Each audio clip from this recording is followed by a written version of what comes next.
Bismillahirrahmanirrahim. Assalamu alaikum.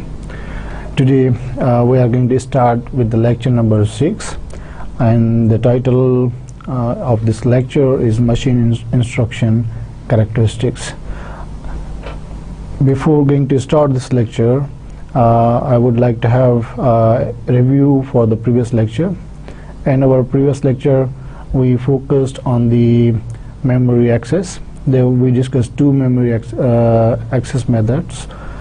First method was the real mode memory addressing. Second was the protected mode memory addressing. During the real mode memory addressing, we saw that there are some data segment and segment registers, and there were some indexing to access any address inside the those segments, like stack segment, data segment, code segment, and extra segment. After that, we also discussed about the protected mode memory addressing, where we saw that how these segment registers are divided into three parts to access the memory, and we also discussed the techniques that were used in the protected mode memory addressing. There was also discussion about memory access in the flat architecture, like 64-bit flat memory model, where there was no use of any segment register and so on. And in the end, we also discussed about the program invisible registers. They were available in 80286 to the higher level microprocessors. Now today, the topics that we will cover during this lecture are: what is instruction set, what is the format of instruction, then instruction cycle state diagram, operation types, operands, data types, and little and big endian representation. Now we are going to start with the instruction set. So what is an instruction set? The complete collection of instructions that are understood by a CPU. Now we know that inside the microprocessor,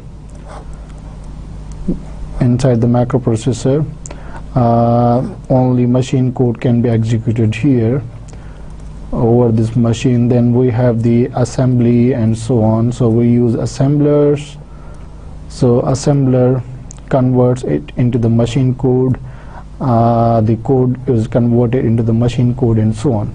So these are the instruction set is a collection of all those instructions. Like usually these instructions are represented in unique combination of zeros and ones, and for our understanding they are represented in some mnemonics or some keywords. We will discuss what are those keywords and so on. So these instructions are the set of instructions when we execute on machine in form of a program. We call it machine code, and mostly they are represented in binary format, and for our usual represented by the assembly codes. Now this is the simple instruction format. You can see here most of the instructions, they are divided into two main sections. First section is called the opcode. Here you can see from here to here. I did not mention here that what is the size of this complete instruction. That can be in some architectures it's completely I will choose another color. Here you can see maybe the ink color should be black one. So in some architectures the total size is for every instruction is always 32 bits. In x86 it can vary, so depends on the instruction, the architecture, but usually all the instructions are machine instructions. They are divided into two sections. First section is the opcode. Some specific number of bits are used to represent this opcode.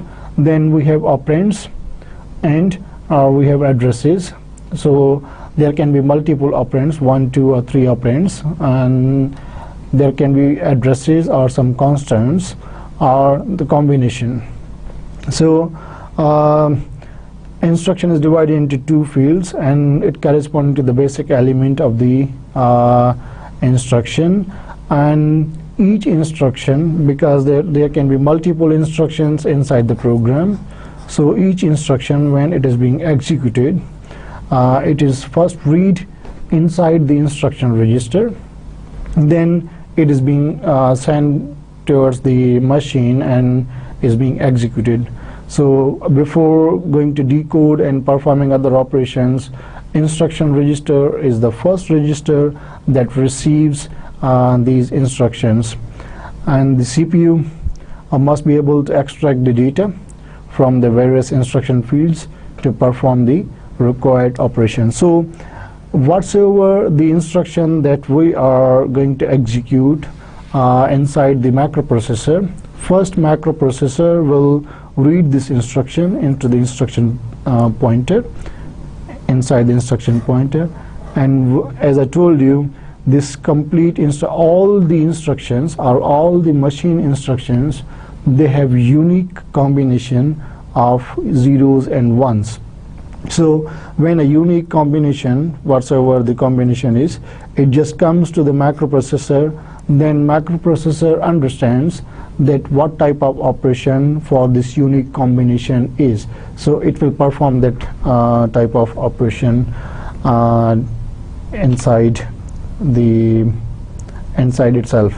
Now here we are going to discuss about the elements in more detail. What are the elements of an instruction? First one is the opcode or the operation code. This tells the microprocessor that do this, means for example add, subtract, multiply, divide, and so on. So we instruct, this opcode instructs the microprocessor, or it directs the microprocessor to do this.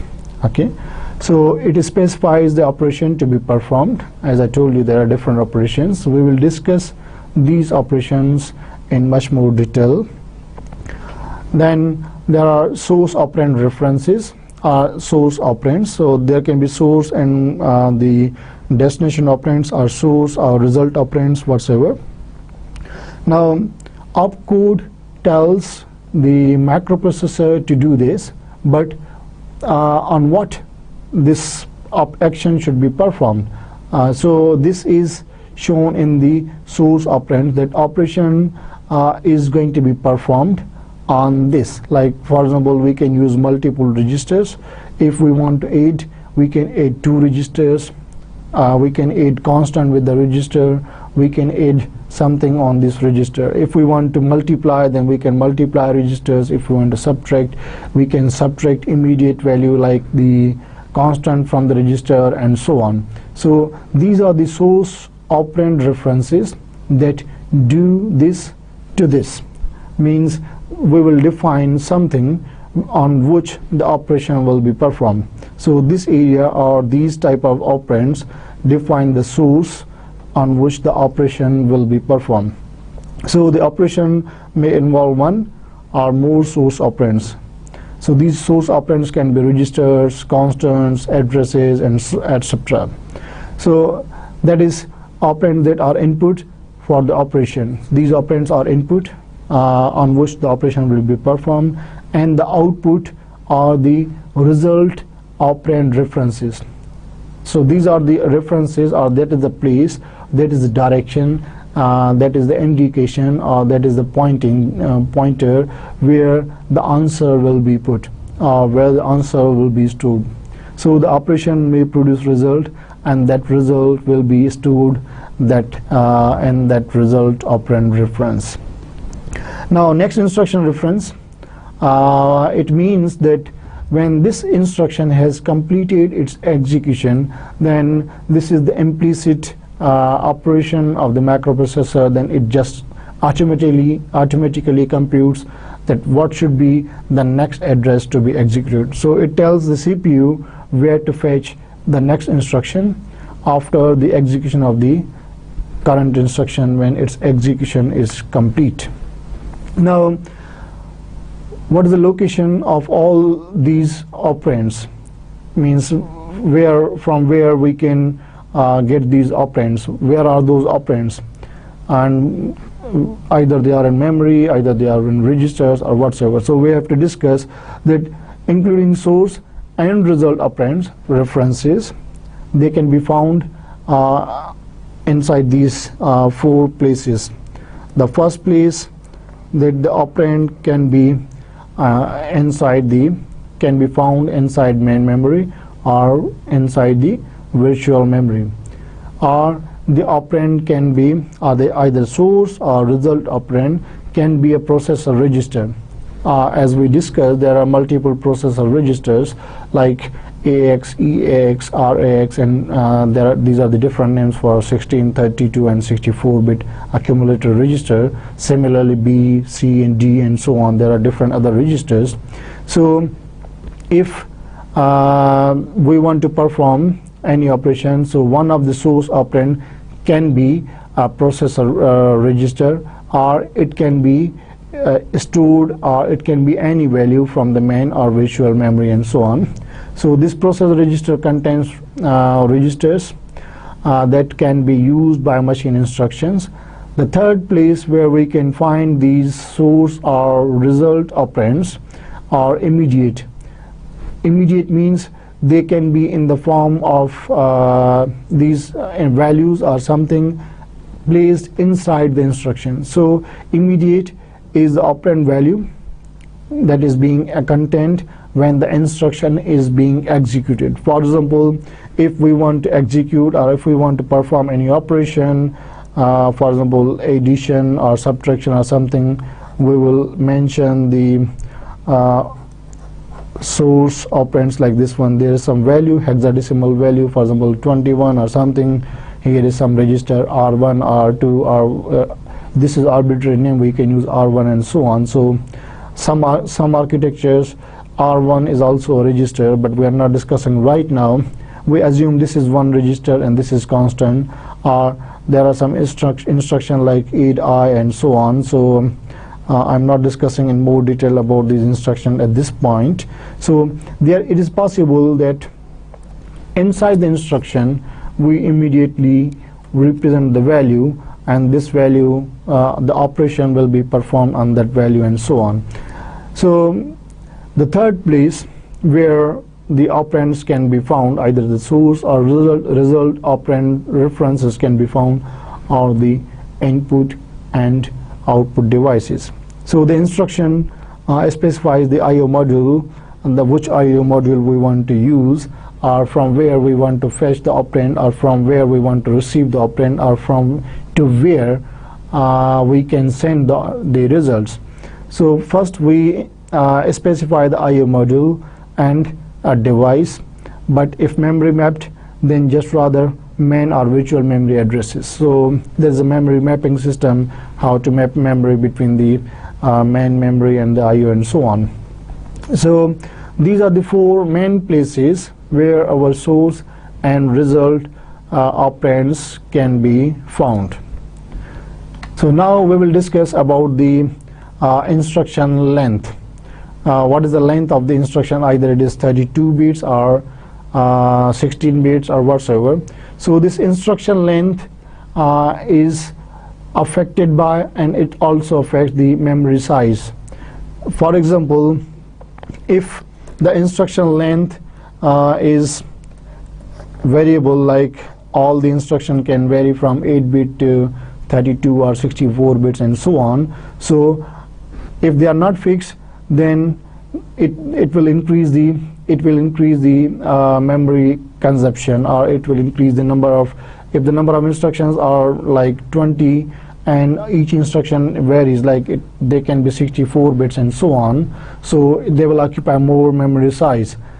They affect the memory size, and memory size affect the length of the instruction. So if memory size is less, then we cannot store so many instructions inside the memory.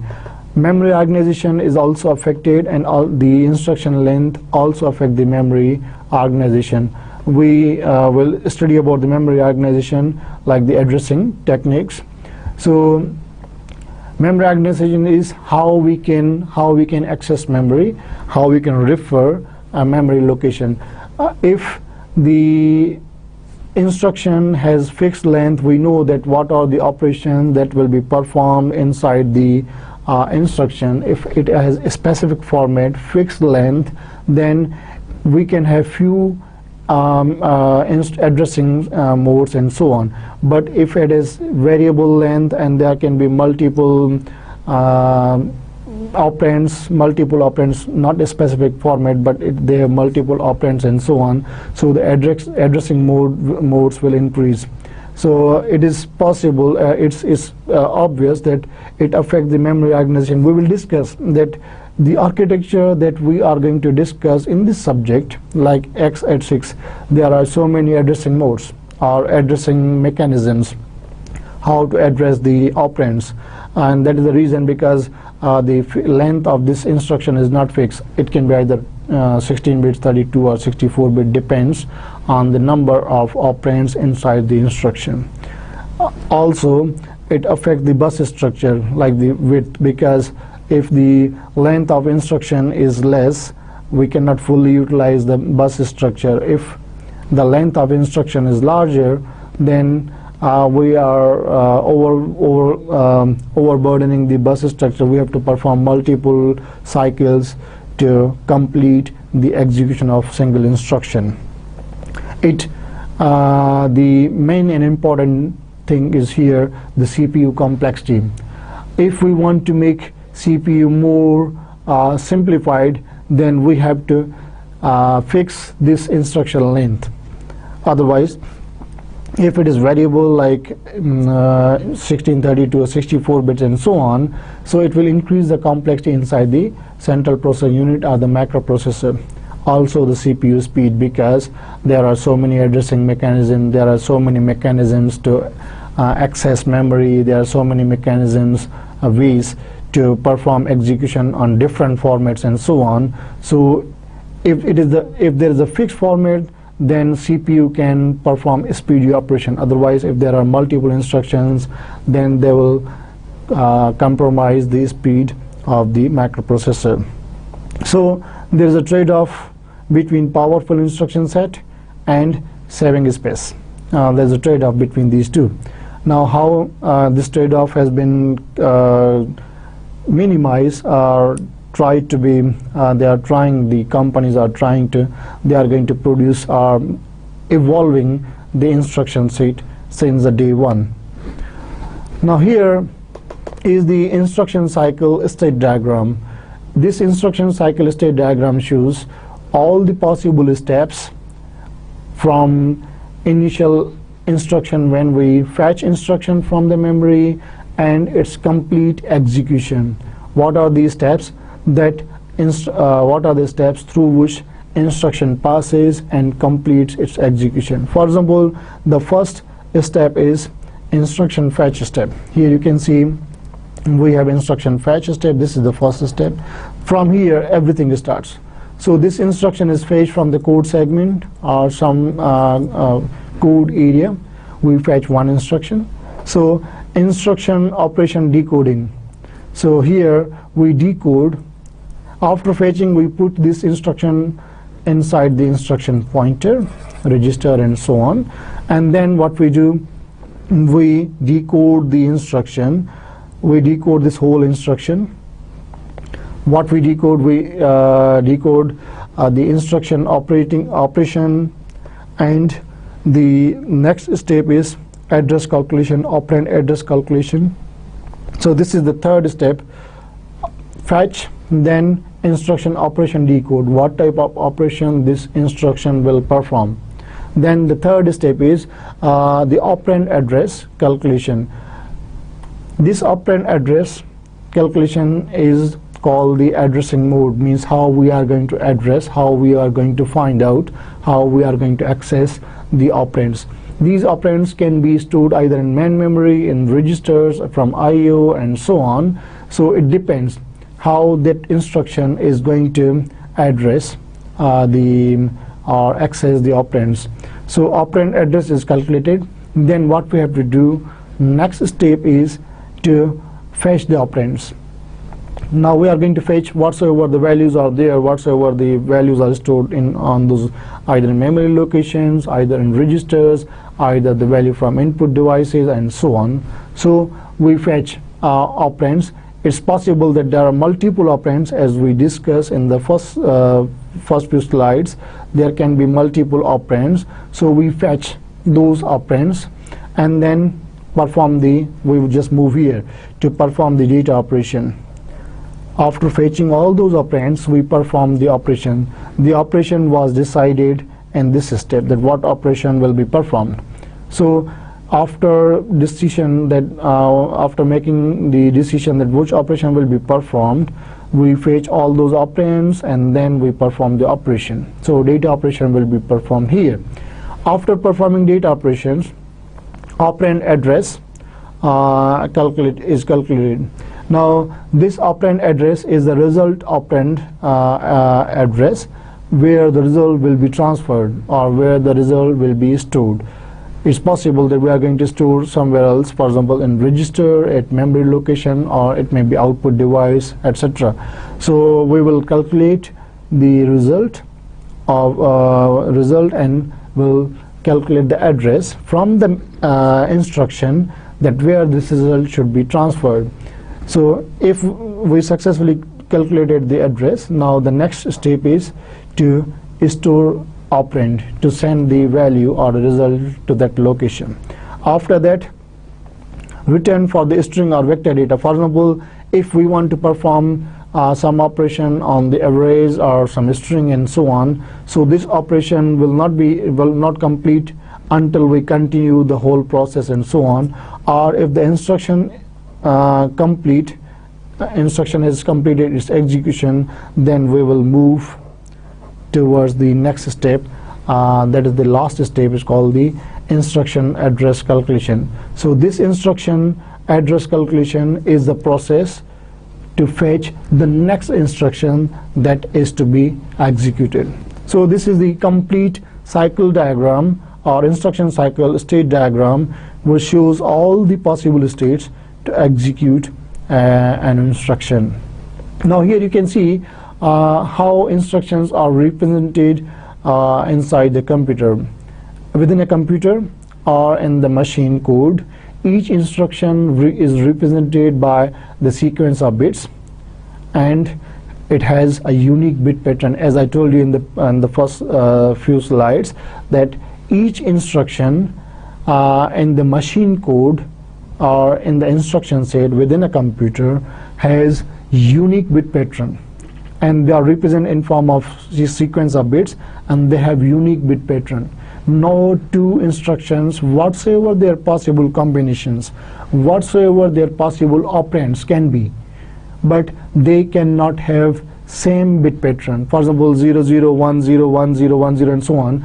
Another instruction may never have the same bit pattern like 0 0 1 0 1 0 1 0 and so on. It's not possible.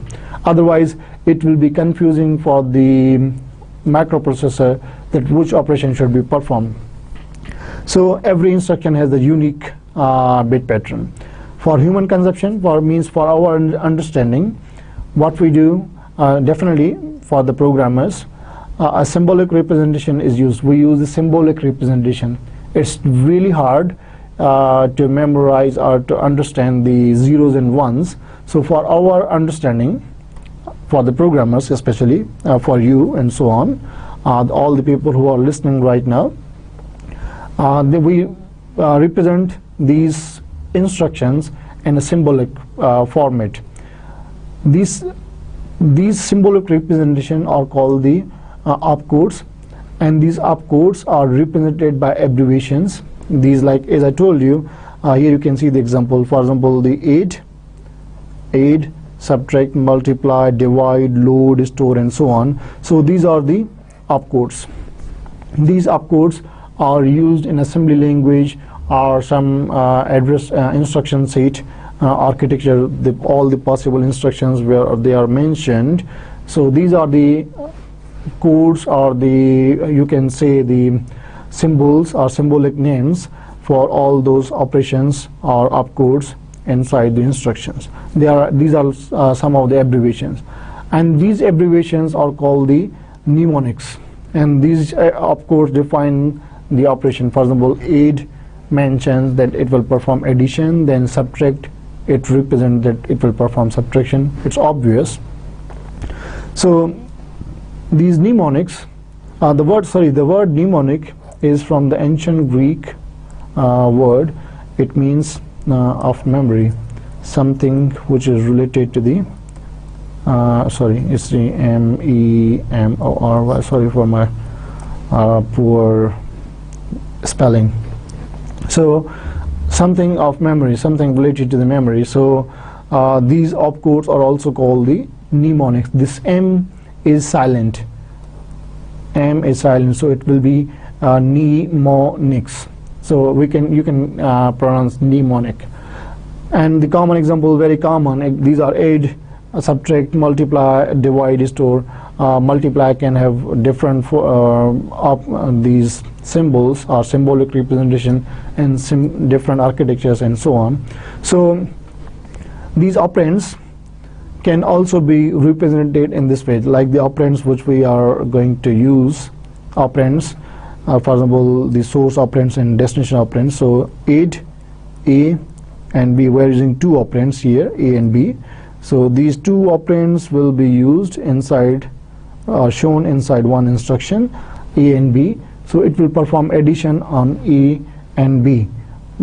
Where the data will be stored, where the result will be stored, we will discuss where. Actually, I can give you a hint like right now here. So A is equal to A plus B. So for example, if these two are registers or some other operands, they will be added, and the result whatsoever is stored in A. We will discuss in more detail in the next slide, the next few slides. Hopefully, inshallah, you will see the detailed description. Or sometimes they are represented in this format. For example, A and there's the arrow sign, A plus B, or so on. So this is the generic representation for the syntax to represent add or other add instruction only. Here is one example. For example, x is equal to x plus y.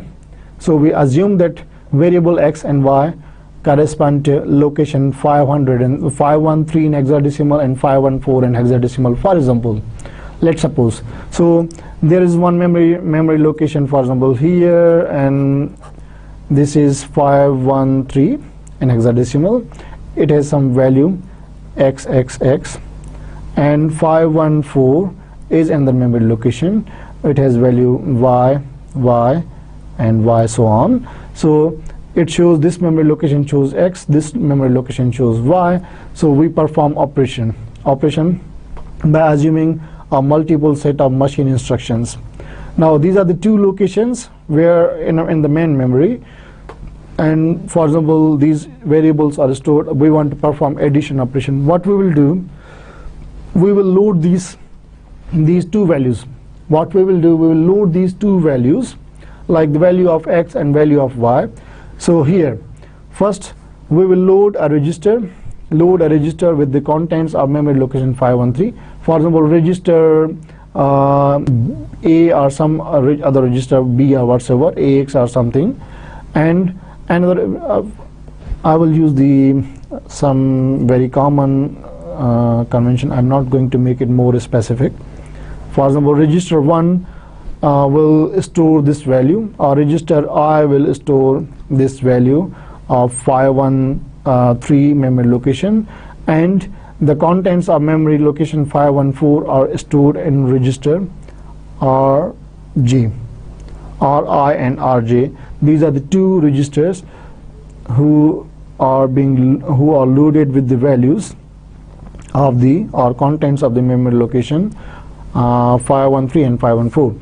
Now what we have to do, we have to perform the contents of RI and RJ, and then what the next thing is, we have to store the content or the results where the location where the x is being stored. We have to store the location. So we have to store the contents of the register in the memory location 513 because 513 represents the variable x. So 513 is the variable location of this x. Here you can see the relationship between high level. For example, this is x is equal x plus y is one expression inside the C or C++ or some other instruction, for example, simple. So assume that this is the high level instruction. There are multiple instructions, multiple statements or instructions in the low level or machine code to perform the same operation. So it shows the relationship. So single high level expression has anonymous the same perform same operation by using multiple instructions. So multiple machine level instruction perform same single level expression in the same single expression in the high level languages. Now instruction types. Mainly instructions are divided into multiple categories. Here we only represent 4, and these are the very general categories. First is called the data processing, like arithmetic and logic instructions. Actually, arithmetic instructions are separate instructions and logic instructions are separate instructions. They have two pools. These are the two separate pools. Arithmetic instructions perform arithmetic operation, logic instructions perform logical operation, but they perform some data processing tasks. So we can say these two sets of instructions they come under the umbrella of data processing category. The second category is called the data storage, either in main memory or somewhere else. So these store, we can say that it's the data, not say data storage, but we can say load and store and so on. We are dealing with the main memory to store and load, so on, data storage and so on.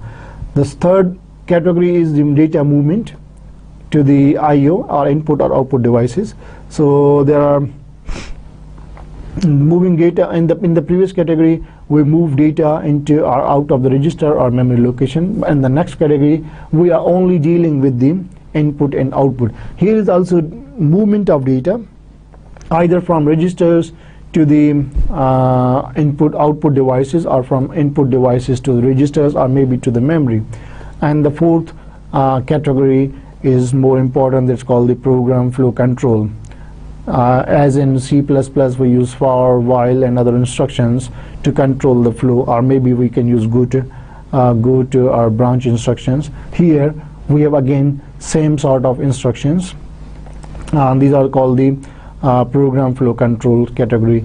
So they test and branch instruction, but sometimes there are procedure calls procedure call and return instructions. They come also under this umbrella of program flow control instructions.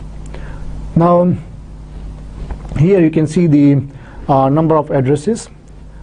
A traditional way for describing the processor architecture. Inside one instruction, how many addresses are possible? Now there are different. There's one instruction, so there is opcode.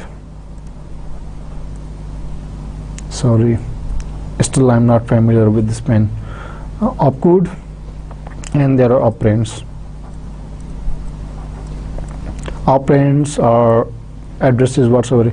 So there's a traditional operands mean number of operands. There can be one, multiple, 2, 3, and so on. It's possible to have multiple, but there cannot be any operand at all. So a traditional way of describing the processor architecture by watching the number of addresses, as I told you, in some architectures the size or length of this instruction is fixed. It's not variable. And in some other architectures the size of this instruction is variable. So what is the maximum number of addresses one might need in an instruction? Either it's 3, 4, 5, whatsoever, but we are not sure right now. We will discuss. So what is the maximum number? It can be 3, 2, 1, 0 maybe. An instruction could be required to contain 4 addresses. It's possible. It's possible. Now here we will discuss. So Number of addresses we are discussing, there are 3 addresses: operand 1, operand 2, and the result. For example, A is equal B plus C. So there are some operations at the in the figure you can see. So maybe for like the next instruction. The next instruction is implicit. We will not discuss again. For example, here if a operation is being performed by any instruction like subtract. Subtract means B is subtracted from A and the result is be transferred to Y. When this instruction is being executed, then the next instruction is automatically calculated. So it's usually implicit. It's not this type of operations are not common, and they need very long words to hold everything. Very long words. For example, this operand is a register or memory location. This operander is something else, and we want to perform operations. Now, if this operand is 8 bits or 6 bits whatsoever, for example 6 bit this one, 6 bit this one, and 6 bit this, 6 and 6 12 and 6 18 bits, and there are some bits reserved for the opcode. So it will it requires a very long memory location, like multiple bytes, to store single instruction.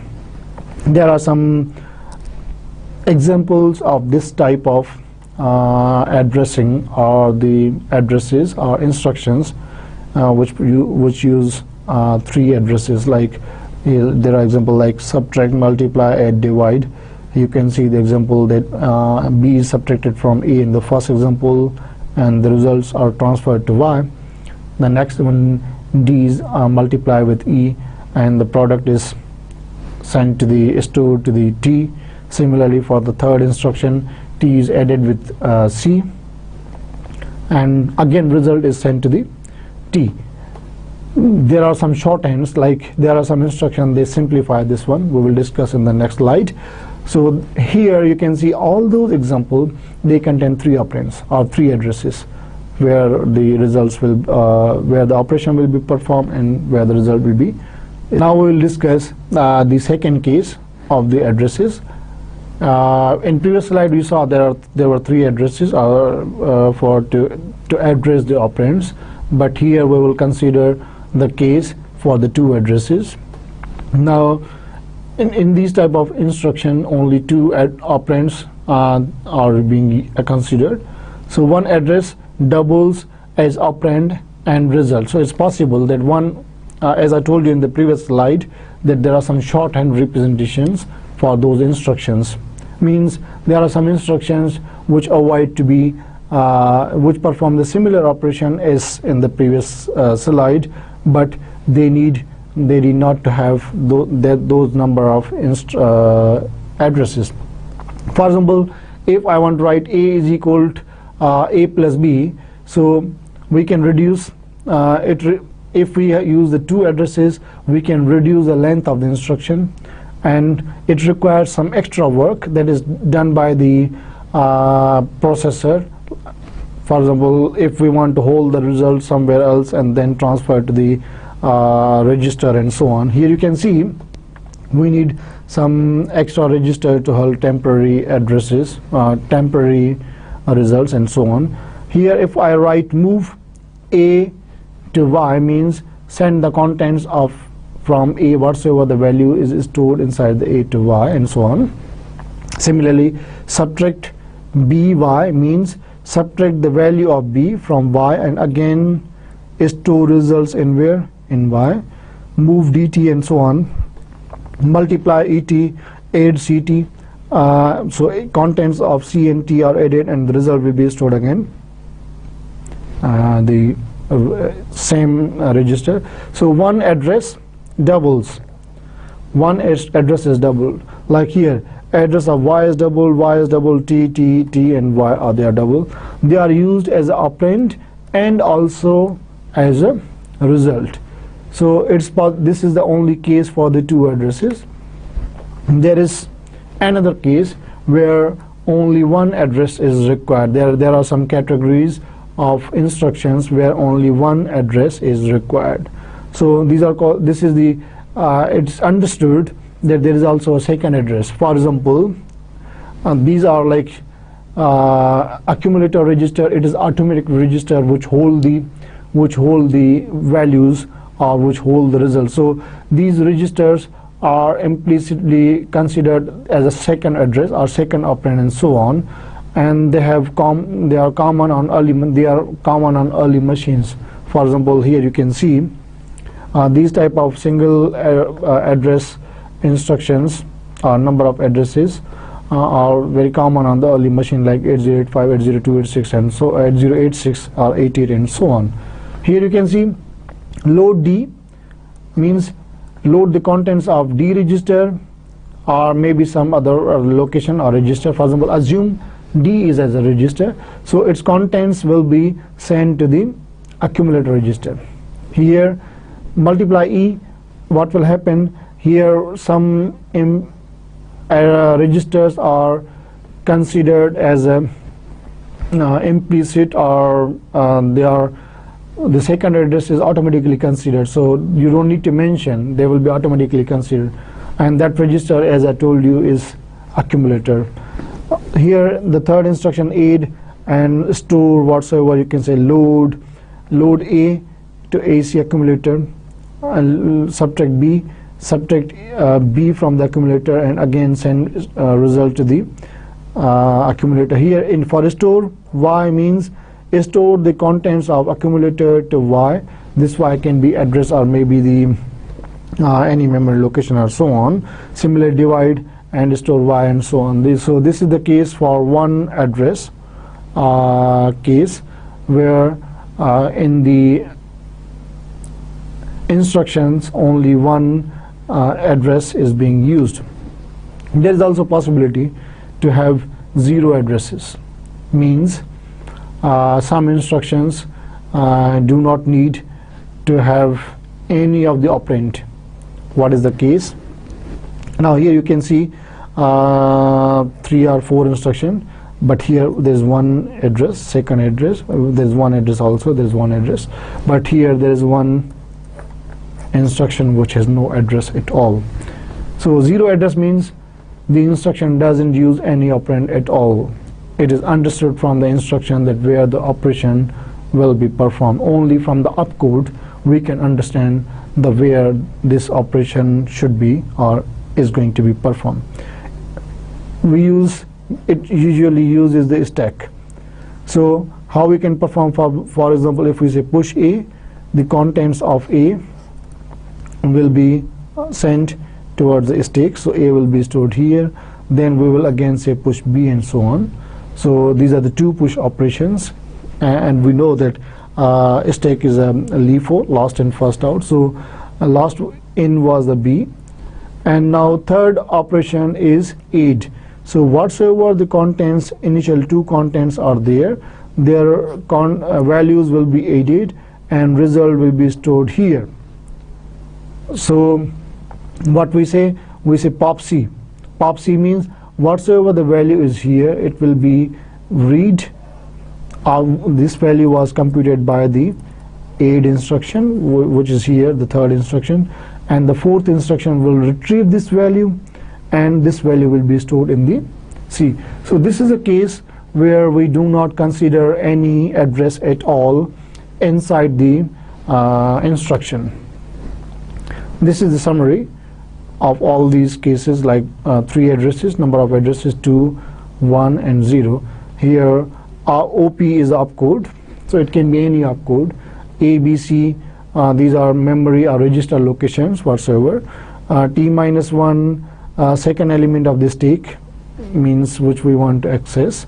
So OP is the operand, it will be performed on the stack. AC represents the accumulator, so here there are 3 registers or 3 memory locations or something, 2, 1 and 0. Here you can see the operations or interpretations that we performed in the previous slides. It can be add, multiply, whatsoever, push, pop and etc. So how many addresses do we need? So if we increase the number of addresses, then what will happen? It will make the instructions more complex. On the other hand, also we need more registers, because one instruction is using multiple number of registers and so on. So we need more registers. However, we know that inter-register means if there's operation between two registers, it will be executed quickly compared to the operation in which we load value from memory and on which we perform operation. So between two registers, if we perform operation between two registers, are the values which are stored inside the registers, it is more quicker than accessing memory location, then loading this operand and performing operation and so on. But we need fewer instructions per program if we increase the addresses. So definitely we can consider multiple registers. Like here you can see, we can consider multiple registers in one instruction. On the other hand, on the opposite side, if we consider fewer addresses, less number of addresses, so we will have less complex instructions and we will have more instructions inside the program. So program may have more number of instructions, faster fetch or execution of instructions, because if the instruction is very long, for example in this case instruction is 5, 6 or 7, 4, 5, 6 or 7 bytes. So to fetch instruction, we fetch complete instruction multiple steps. Here the instruction is smaller, like 4 byte instruction only, or 2 bytes or 3 byte. For example, it's quicker. We can fetch this instruction quickly compared to the long instructions as in this case. So faster fetch or execution of instruction. Here execution will be slower because first we have to perform on some registers, and then we have to compute addresses and so on, then perform other operation on the results also, and then save results to any memory location or register and so on. So these are the advantages and disadvantages. Either we increase or decrease the number of addresses. That is the reason we have multiple two main categories of the computer architecture, the instruction set architecture, not computer architecture. Two main categories. One is called the, this one is called the, here you can see we have two. One is called the RISC, and then another one is called the CISC. This is the reduced, and this one is the complex. ISC is the instruction set architecture, and so on. Now we will not discuss about the right now what is the RISC and CISC, but there are two main categories of these instruction set architecture. Now if we want to design an instruction set architecture, what are the design decisions that we have to make? Definitely these instruction sets are evolving. The first instruction, first computer was 4004, like the first initial was 8085 or 8080, for example. Since that architecture, or since that processor, instruction set is gradually evolving. So if we want to design an instruction set, or then how we can, what are the parameters that we have to consider? First, we have to consider the operation range. How many operations are needed inside a computer, for example 8, subtract, multiply, so on, and what they can do, what is the purpose of these operations, and how complex are they, if they are very much complex or not, or very simplified or not, whatsoever. So we have to select the operation range. Second thing is data types. There are various data types, types of data upon which operations are performed. So what type of data types this architecture will consider? Either they will consider integer and character, string, double, float, and so on. It depends. So if we want to design a new instruction set, then we also consider what type of data types our instruction set will consider, and instruction format, length or size of fields in bits, and number of addresses. These three things are more important, and there are other things also, like do they consider registers, how many registers, number of processor registers available and can be referenced by the instruction. So these registers and which operations can be performed on which register.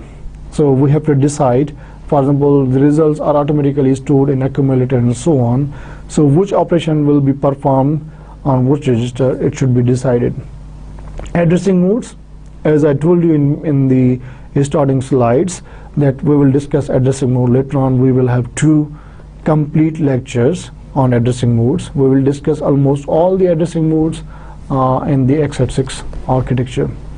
So the mode are modes by which the address of an operand is specified, or the way to fetch the operand, or the way to calculate the address of the operand from where the operand will be fetched.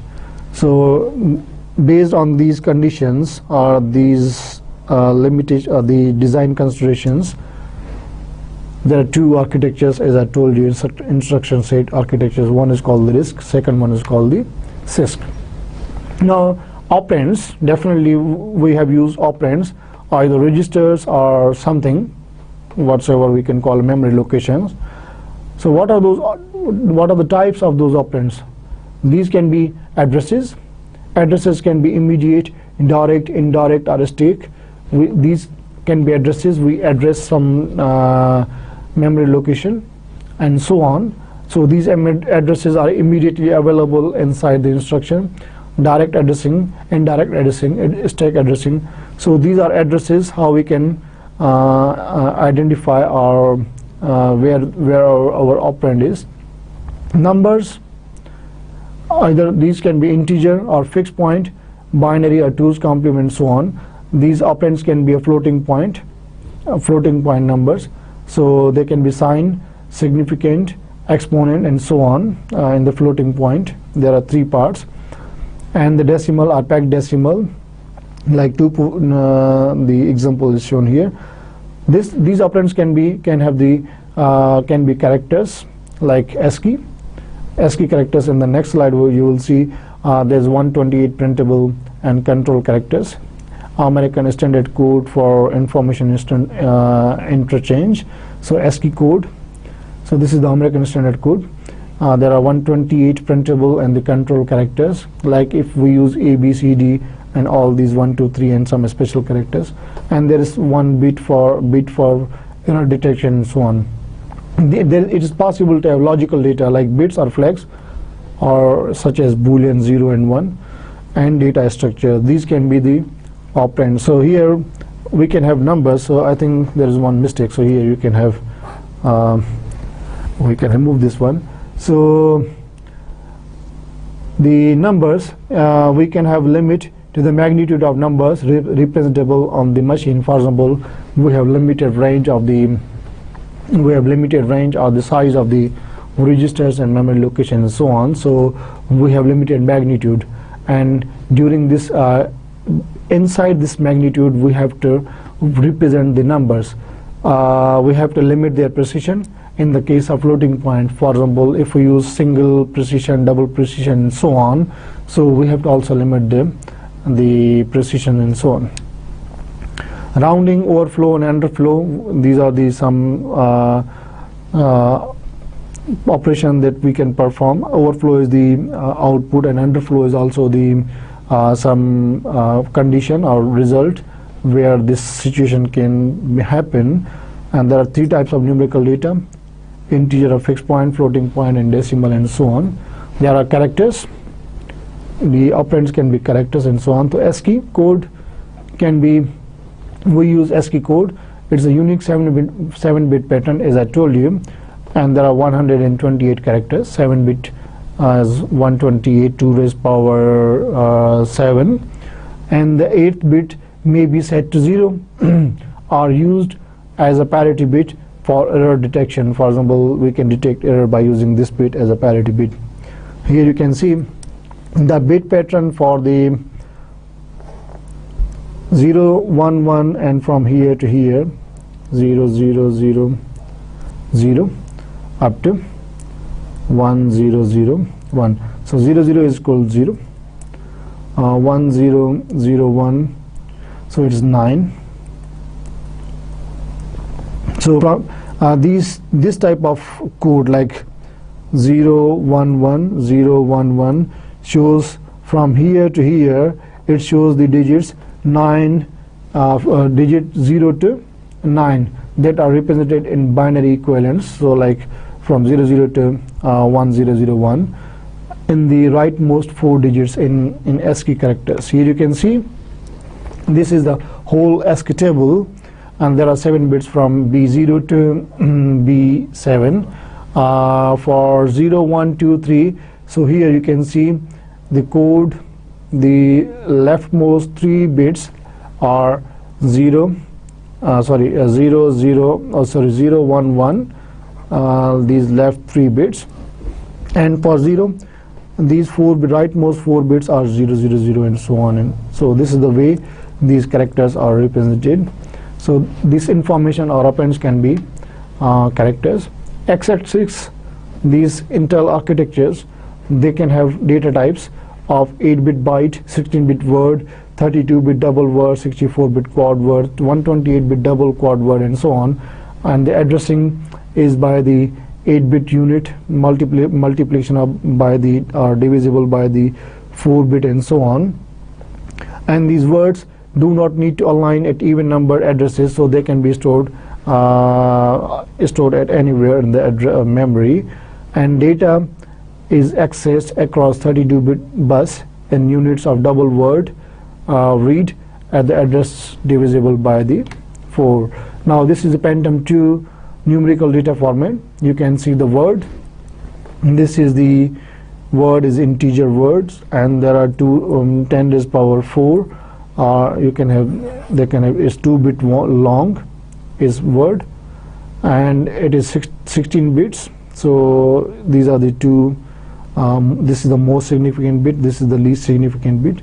It can be, in case of the number, signed number, so it can be in 2's complement. Short integer is 10 raised power 9, and long integer is almost range is 10 raised power 18, and packaged BCD is 10 raised power 18 also. Here you can see these are 32, precision is 32-bit precision. Precision is 16 bits. Here the precision bits are also for the long integer, there are 32 bits, and the precision here is also for the 32 digits, not for the bits. This is 32 digits. Here we discuss about the floating point data inside the Pentium 2 processors. So here you can see single precision, double precision, and extended precision. So there are 60-bit precision, 60 bits for precision, 53 bits, and 24 bits, and so on. And range from 10 raised power plus minus 38, 10 raised power plus minus 308, and 10 raised power 8 for extended precision, and so on. There is a sign bit also, there is a bias exponent, and there is a significant. So for the, you can see this is the highest address byte, and this is the most significant byte, least significant, most insignificant byte, and so on. And so that was about the data types. Now the types of operation that an instruction can perform. First is the data transfer, then arithmetic, logic, conversion, IO, system control, transfer of control, and so on. These are the operations that an instruction can perform. Now data transfer usually specifies source, destination, and the data that is to be transferred. Now what type of instruction that are being used in data transfer? For example, if we use move D comma A, for example, contents of A will be moved to the D. So we have to specify the source and destination. Sometimes we have to specify the contents, like for example, if we use move immediate value A comma 20 or something value. So this value constant value will be sent to the any location A or maybe register A and so on. So these type of so now I've just written these two instructions, but these type of instruction may differ in different instructions sets. So it may be different instructions for different movements. So for IBM 370, or there can be one instruction and different addresses. So like the case of virtual address extension, this is one of the instruction set architecture format. And there are some arithmetic operations like add, subtract, multiply, divide and so on, and we use the signed integer, floating point integer, and it may include the increment operation, decrement operation, and negate, like if we want to complement or negate, or not complement, but if we want to negate the value, like in case of 2's complement. Shift and rotate operations, here you can see logical shift, we can shift left, shift right, or while shifting left without considering carry. These are the logical shifts, so they automatically consider carry. So logical shift left and logical shift right are performed in this manner. For example, we have this register. This register can be of any size, 8-bit, 16-bit, 32, 64 bits whatsoever. So when we perform logical shift left, so here is a carry bit. So this carry bit is part of the flag register. We say perform left shift and amount of data, amount of shift, or the number of shifts that we have to perform on this register. For example, before this is the value for the register R3 and the carry is equal 0. So initial shift, this one will be shifted here.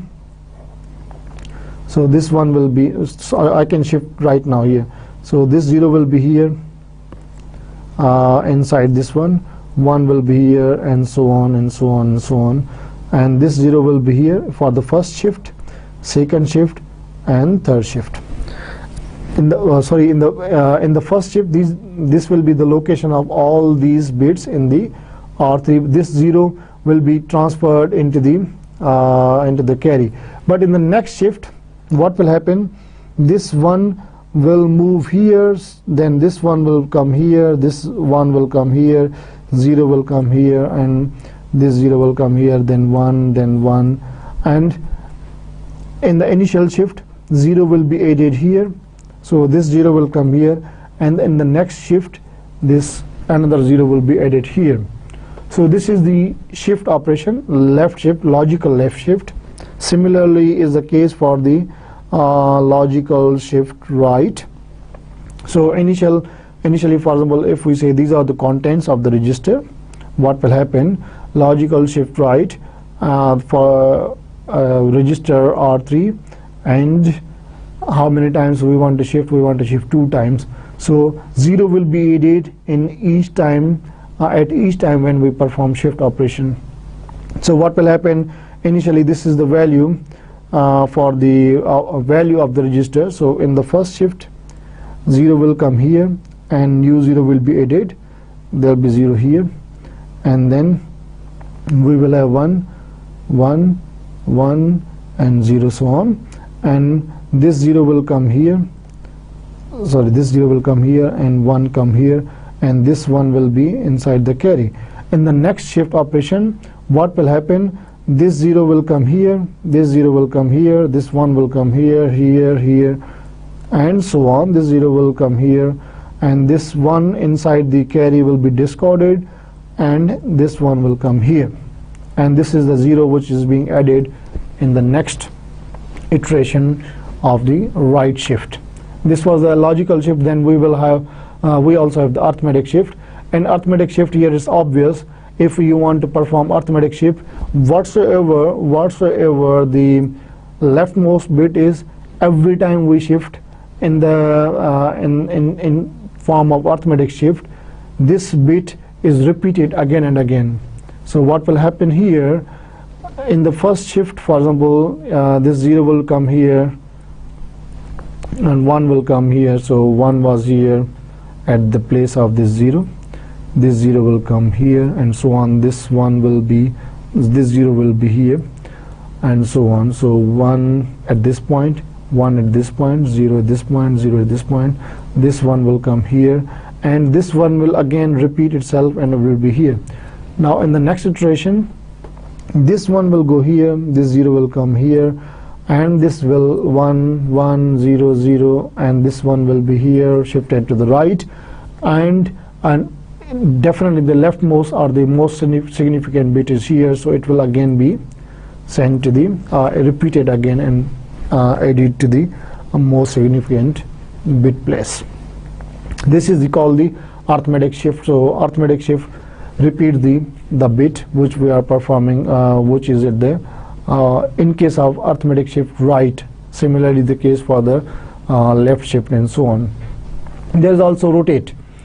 This is the rotate operation called rotate left, and this is without carry. We don't consider carry at all. We just rotate without carry, and we can have with carry also. So rotate left or rotate right with carry and without carry. So this is a case for without carry, and this is a case for with carry. Here you can see we can rotate left side, rotate this is rotate left, so the bits will come here and move from here to here. Carry is the carry bit is also updated, but the information from carry bit is not transferred back to the register and so on. So this, in this example, you can see we are performing the left without carry. The same case is here for the rotate left with carry. So you can see these two zeros they will be transferred at this point because we are performing 2 times rotation, and this 1 1 and all these bits for the 2 times. So these 1 1s, they are being shifted at the left side and so on. So you can see the bit pattern. Similar is the case for the rotate right without carry and rotate right with carry. So these are the similar cases, only without carry. Carry is being updated, but the value from carry is not being transferred back to the register. But in case when the carry is being considered in the rotate operation, then definitely values will be updated inside the carry, and in the whatsoever the previous value was there inside the carry, it will be transferred inside the register on which we are performing the rotate operation. Now we have another category of operation is called the logical operations, or we call them bitwise operation. In the logical operations, what will happen, operations are being performed on each bit. For example, it's the 8-bit register.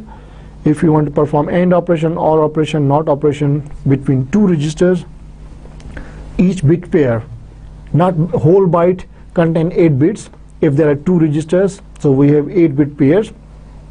Each bit pair, the operation will be performed on each bit pair. So that is the reason we call them bitwise operation. Here you can see the example. For example,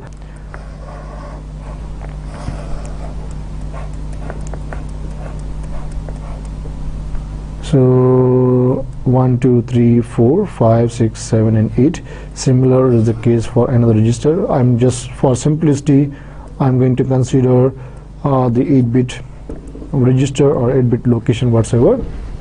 So here there are some bit strings whatsoever the combination, like 0 1 1 0 0 1 0 0 and so on. Here is 1 0 1 0 1 0 0 0 and so on.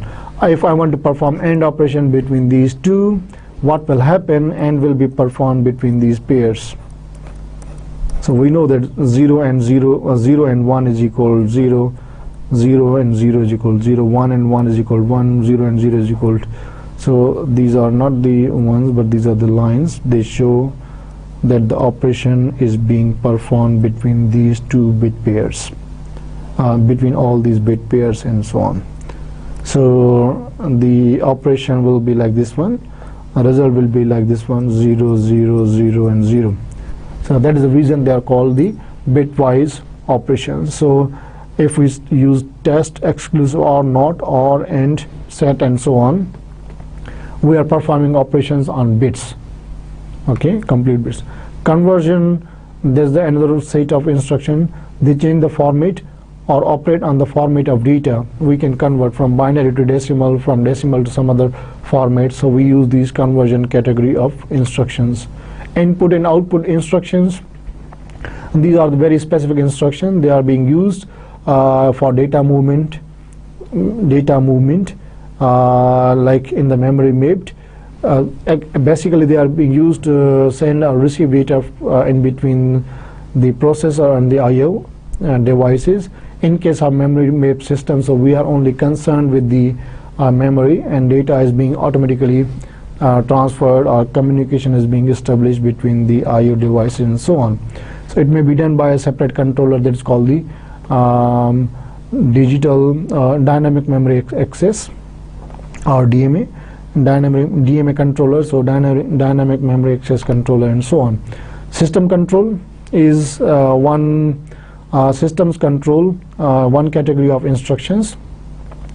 They execute only while the processor is in a certain privileged state. So processor, if it wants to execute this type of instructions which perform a specific or some special operations at the system level, so it must have the privileges, like in the protected mode, either the instruction that is being executed or that is accessing the segment, does it have the a specific privilege or not, and so on.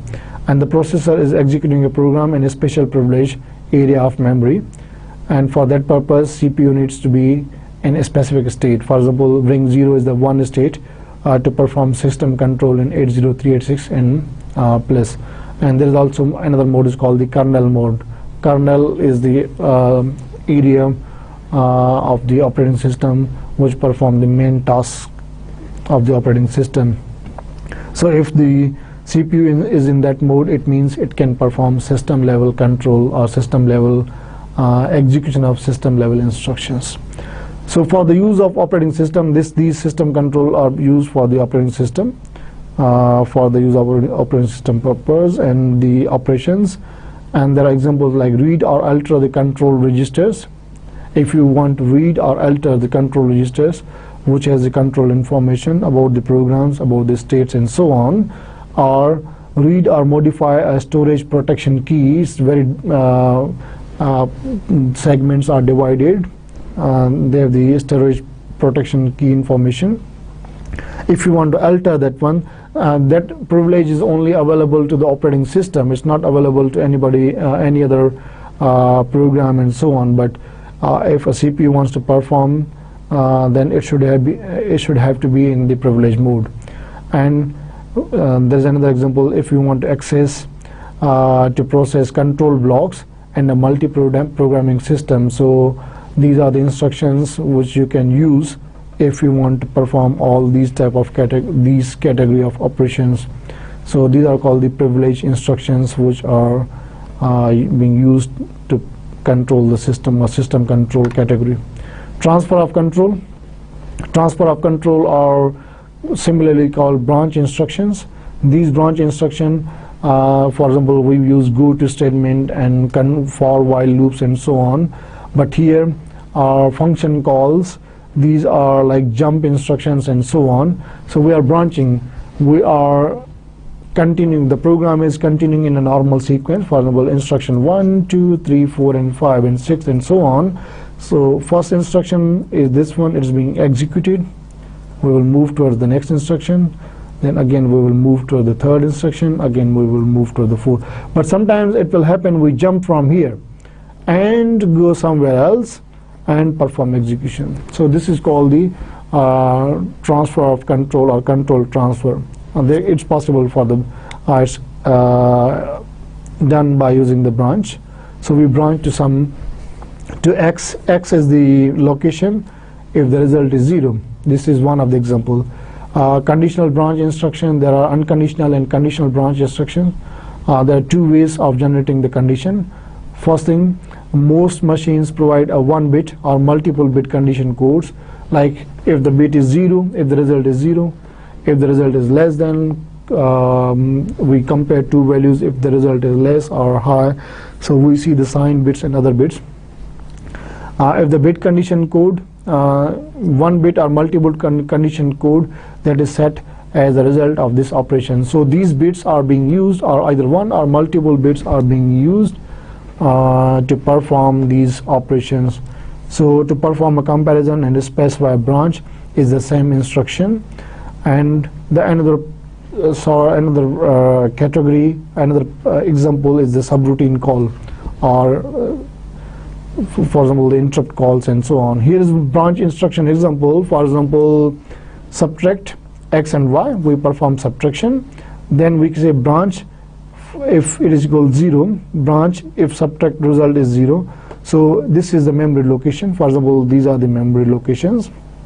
Program increases in this direction, means in this direction, for example. The memory address is increasing in this direction. What will happen? First, there are some other instruction here, there are some other instruction here, and so on. What will happen? We just branch if the value is a result of this instruction or arithmetic operation is 0, where to 211 memory location. This is hypothetical memory location we consider. So this is called the conditional branch. So we will move to 211. This is the location. So whatsoever the instruction is there, it will be executed. Another is like this one, branch 2002. For example, if this condition is false, if the value of x and y, they are not same, if we perform subtraction and the result is not 0, what will happen? The program will continue in the sequential manner, but here is unconditional jump. We say just branch to 202, so it will directly jump from here to the 202 memory location. On the other end, there is also a conditional jump. Branch when equal, like R1 and R2 are, if they are equal, then just condition means this is conditional branch, so it will jump to 235 till jump here. If they are not equal, then sequential flow of program will continue. Now the main and important point here is the procedure calls. This is also part of that branch instructions. So procedure call instruction, they are self-contained computer program incorporated in a larger program. So sometimes possible we just divide the whole program into subprograms. As we know that the example of functions and so on, procedures are functions in some high-level languages. A program is divided into different small sets, and if we combine them, we can make a larger program. And there are two principal reasons for the use of procedures: economy and modularity. Economy means easy to, modularity means we are dividing into different modules and easy to maintain and so on. It's very easy to monitor, easy to debug and so on. There are two basic instructions. First instruction, to perform procedure calls, we have two basic instructions. One is the call instruction, second one is the return instruction. So these are the two main instructions that are being used. The return instruction, and other one is the call instruction.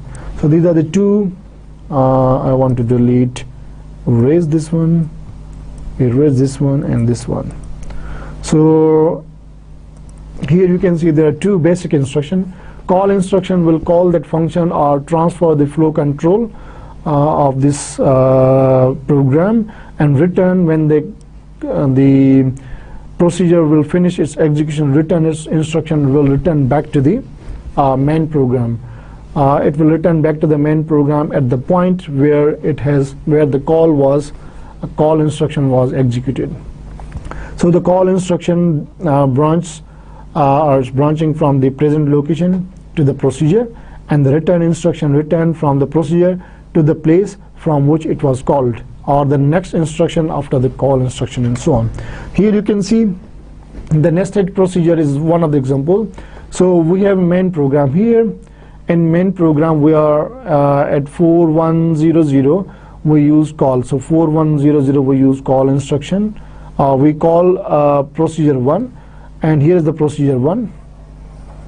This complete is the procedure 1. So what we do, we just call this procedure 1, so the program control will come from here to here, and sometimes inside the procedure 1 we are calling another procedure called the procedure 2.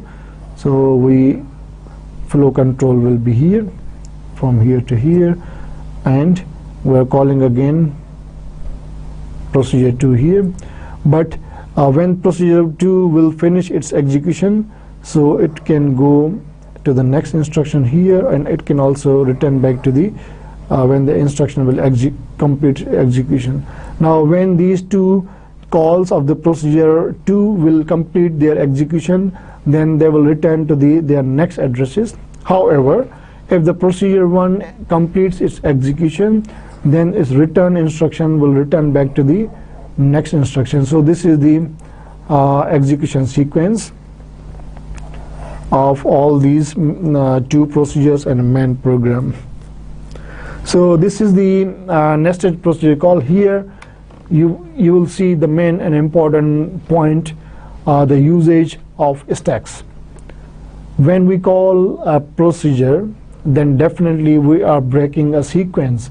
If we break a sequence, here you can see, if we call procedure 1, we need to track the location from where we are breaking the sequence. Our program must know that if it will return back, then from where it will start. For example, if we are calling procedure 1 at 4100 address, then when we call before that, this address will be stored inside the stack. So initially stack content, there are nothing, just a pointer here.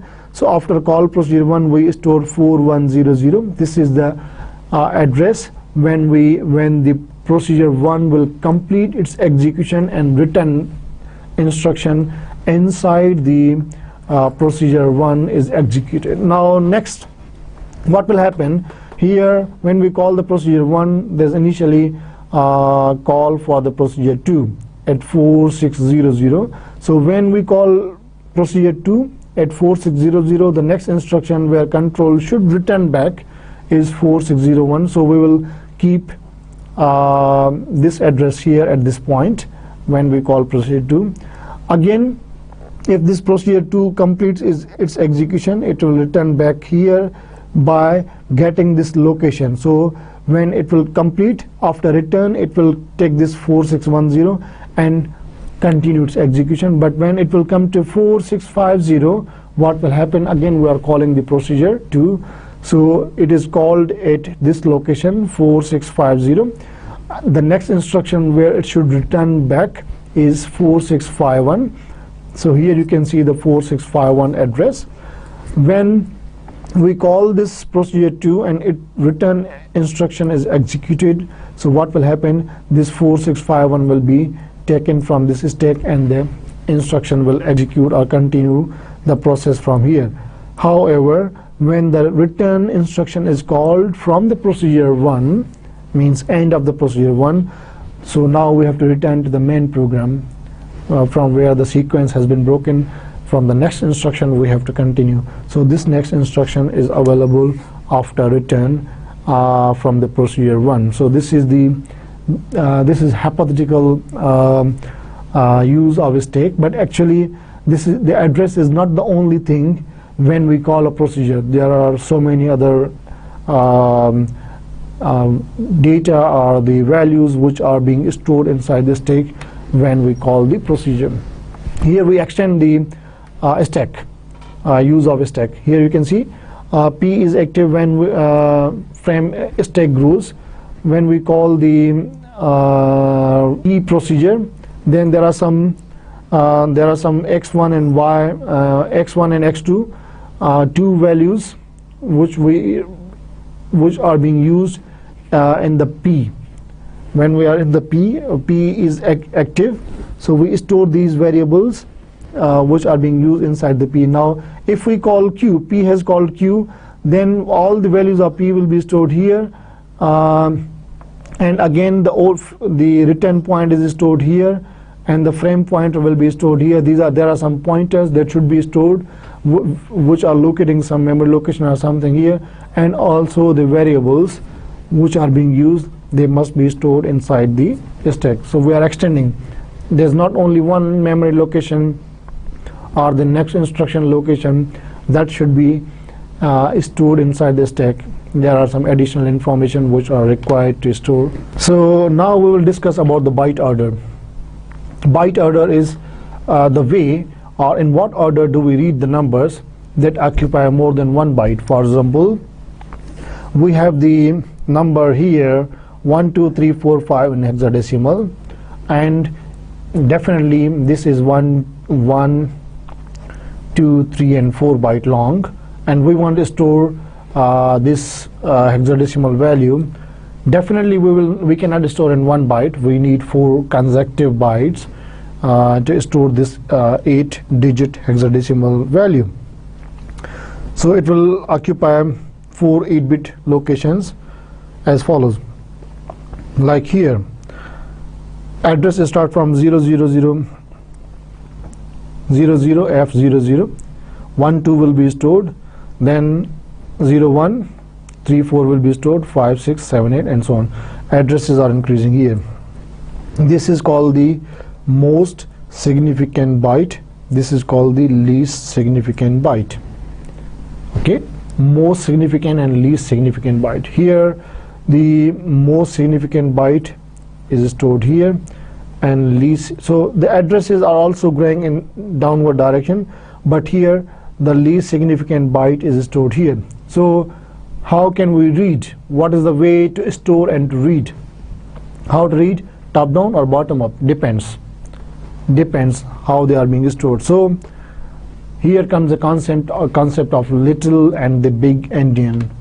If this is called the endian problem. So the system here in the left side, you can see at this point here, the most significant bit, most significant byte first is stored first or at the lowest address. For example, this is the lower address, and then addresses are increasing.